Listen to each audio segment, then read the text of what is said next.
Bonjour et bienvenue dans votre nouvelle vidéo. Aujourd'hui, on va parler de la respiration et de son importance et surtout peut-être un des moments clés où vous pouvez consciemment l'utiliser. Ce que j'observe parfois, c'est que certaines personnes qui sont un petit peu sous tension, un petit peu sous stress, ou bien dans une émotion qui est un petit peu forte, vont être quasiment en apnée, ou alors vont faire des respirations très brèves. Et là, qu'est-ce qui se passe? Bah forcément, on va avoir moins d'oxygène qui arrive au cerveau, on a moins d'oxygène qui arrive au cerveau, donc la partie la plus objective et la plus analytique de soi, eh bien, va commencer à diminuer. Et donc, bah, les émotions prennent encore plus le dessus. Et puis, il y a ce manque d'oxygène, ce qui fait que le cerveau va se mettre, et le corps même, va se mettre encore plus en stress. On peut observer parfois que la mâchoire se contracte et qu'on a tendance un petit peu à bloquer, un petit peu comme quand on fait le dos rond. Et donc, l'idée, c'est de prendre le réflexe de se dire que dès que vous sentez que vous êtes tendu, que vous avez une émotion un petit peu forte, que vous commencez peut-être à vous emporter, etc., faites comme une pause. Ça doit être comme un petit réflexe, en tout cas, parce qu'au début, c'est pas du tout spontané et de vous dire, allez, je fais au moins 3 respirations ventrales. Ça veut dire quoi des respirations ventrales?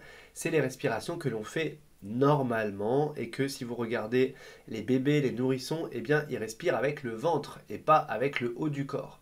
On pourrait dire simplement que on est censé gonfler l'abdomen pour inspirer et dégonfler l'abdomen pour expirer. Si quand vous respirez, vous avez vos épaules qui font bah, c'est qu'en fait, vous respirez pas du tout au niveau abdominal, mais vous respirez au niveau du haut du corps, en fait. D'accord? Et ça fait pas du tout le même effet.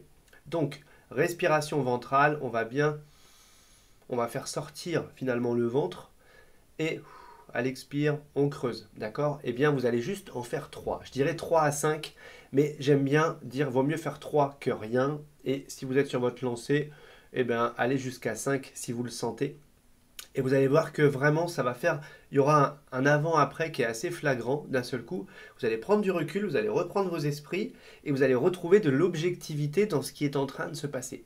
Parce que sinon, il y a, comment je pourrais dire ça? C'est comme si vous foncez tête baissée, vous sentez que ça va pas, que vous vous emportez, etc. Mais on continue encore. Vous voyez ce que je veux dire? Alors que là, on va faire une pause. On va faire 3 belles respirations ventrales.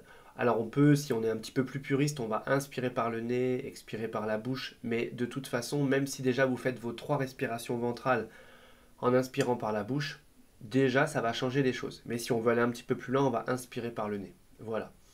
Donc quand même, l'oxygène, c'est comme ça qu'on fonctionne et c'est comme ça qu'on est au meilleur de nous-mêmes. Et franchement, il y a énormément de gens, même dans la vie de tous les jours, quand vous regardez, eh bien, on pourrait avoir tendance à avoir des respirations très courtes. Ce qui fait qu'on ne va pas utiliser le volume d'oxygène qu'on pourrait utiliser. Et puis, finalement, dans les poumons, à chaque fois, il va rester une réserve de dioxyde de carbone qui va être, euh, pas démesurée, mais qui va être trop importante. Vous voyez ce que je veux dire? Donc, le but, c'est simplement de dire, qu'est-ce que je fais?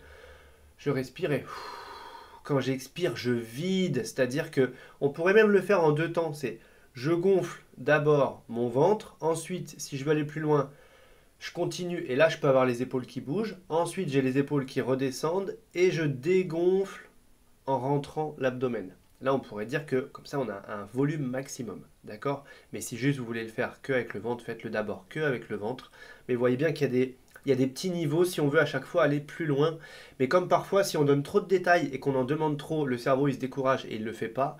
Comme je vous disais tout à l'heure, il vaut mieux 3 respirations ventrales déjà de base que rien du tout. Et ensuite, eh bien, on peut faire attention à ce qu'elle soit bien ventrale, bien avec l'inspiration. On peut compléter pour aller chercher encore plus de volume d'air et bien vous assurer que vous recrachez tout l'air pour à chaque fois absorber une plus grosse dose d'oxygène tout simplement.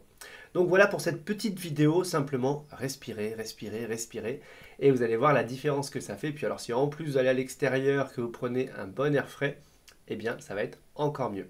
Voilà pour aujourd'hui, si cette vidéo vous a plu, le petit pouce en l'air comme d'habitude et nous on se retrouve déjà demain.